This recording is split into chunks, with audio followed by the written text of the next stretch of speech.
I did. Oh, okay. Hey everyone, welcome to Inside Indiana Overtime. I'm Seth Tao, this is Ben Ladner. We're at Memorial Stadium and we just empty watched... Memorial Stadium. Yeah, empty and late night Memorial Stadium. It's about 2:11 here in the morning. Yes, it's exactly 2:11. It's exactly 2:11 in the morning. Yeah.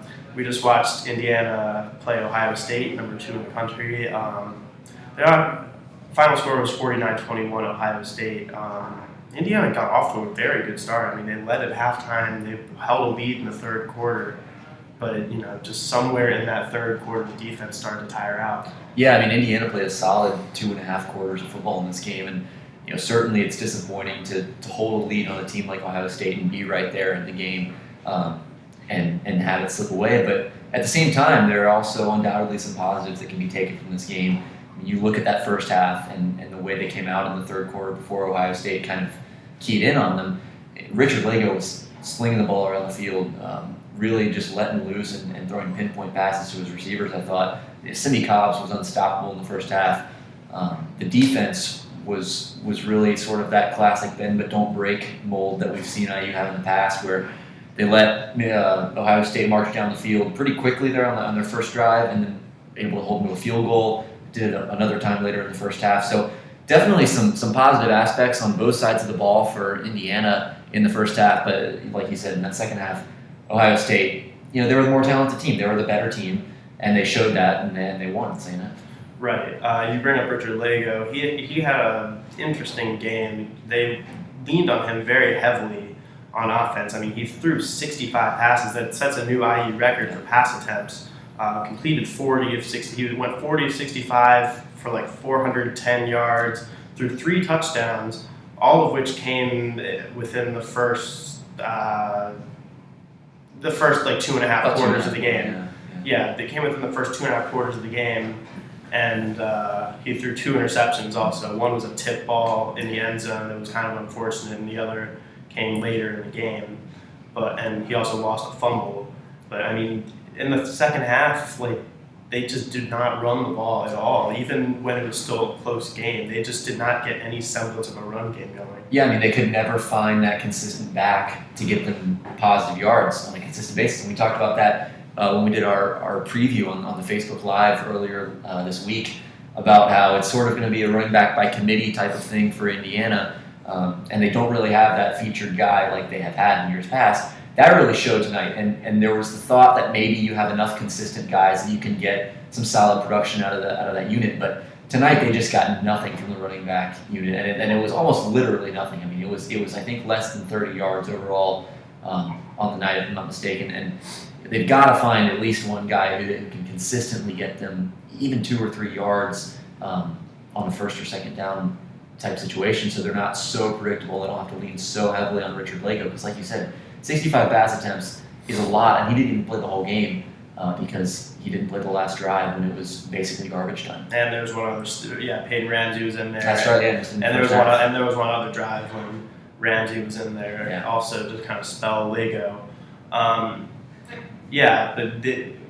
didn't get much going on the ground. None of these guys really did. And to be fair, Ohio, a lot of credit in shutting down that run game goes to Ohio State. Their front seven is really, really good.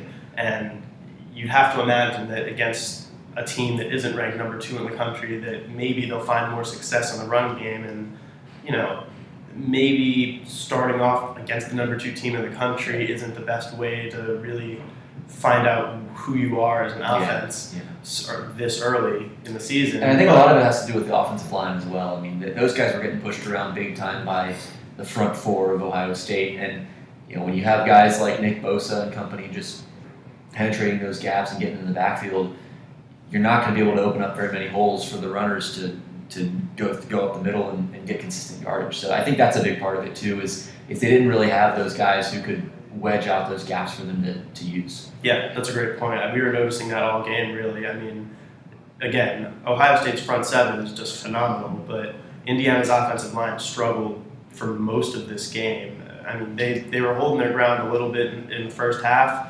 I mean, especially in the second half. I mean, Richard Lego just had absolutely no time to operate. There were no running lanes for Indiana to really get anything on the ground. I mean, between the jet Morgan Ellison, Cole Guest was in there for a little bit, Devontae Williams. I mean, the guys that they mentioned that were going to be in this rotation were in there, but they just they weren't used enough and they weren't getting success. But a lot of that is credited to Ohio State's superb defense. Yeah. Well, and I wanted to ask you too, what did you think was the difference there in the second half for Indiana defensively? Because Ohio State in the first half, Indiana was able to limit them a little bit and take away some of their explosiveness. In the second half, I mean, it was just big play after big play, and Dobbins was just running all over Indiana. What changed there in the second half for you?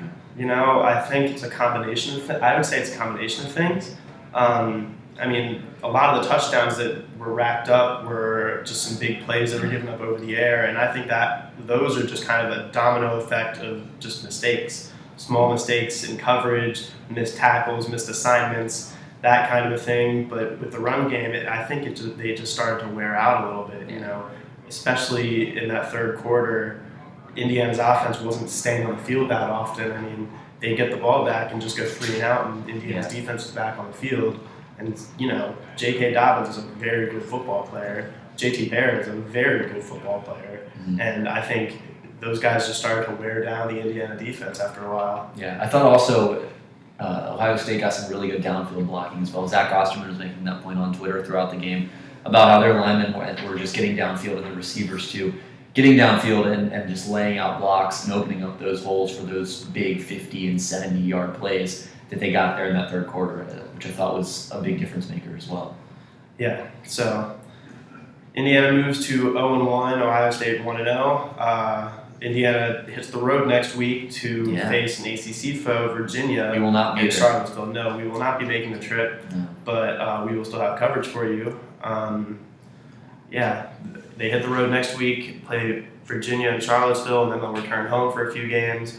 But it is late right now.